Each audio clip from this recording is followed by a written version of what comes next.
പത്തനംതിട്ട കോന്നിയിൽ ഓട്ടോറിക്ഷ മറിഞ്ഞ് വിദ്യാർത്ഥിക്ക് ദാരുണാന്ത്യം. അപകടം സ്കൂൾ വിട്ട് വരുന്ന വഴി ഓട്ടോ തോട്ടിലേക്ക് മറിഞ്ഞ് മരിച്ചത് 8 വയസ്സുകാരി ആദിലക്ഷ്മി. 4 കുട്ടികൾക്കും ഡ്രൈവർക്കും ഗുരുതര പരിക്ക്.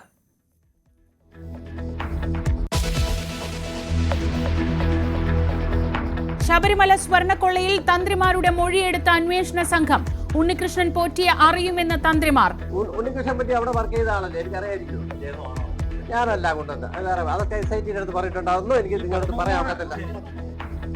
മുരാരി ബാബുവിന് ജാമ്യമില്ല. എ പത്മകുമാർ SIT കസ്റ്റഡിയിൽ. പത്മകുമാറിനെതിരായ CPM നടപടി വൈകുന്നതിൽ CPIക്ക് ആശങ്ക. തെരഞ്ഞെടുപ്പിൽ തിരിച്ചടിയാകുമെന്ന് വിലയിരുത്തൽ.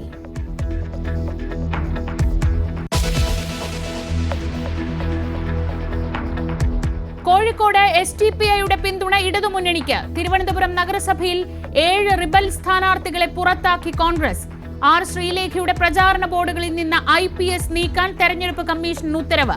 വിവാദങ്ങൾക്കിടയിലും രാഹുൽ മാങ്കൂട്ടത്തിലിനെ കൈവിടാതെ കോൺഗ്രസ് നേതാക്കൾ.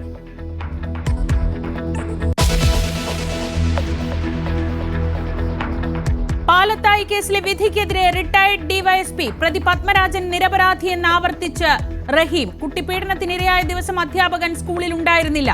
ഇരയുടെ മൊഴികൾ പലതും ഭാവനയെന്നും ഫേസ്ബുക്ക് പോസ്റ്റ്.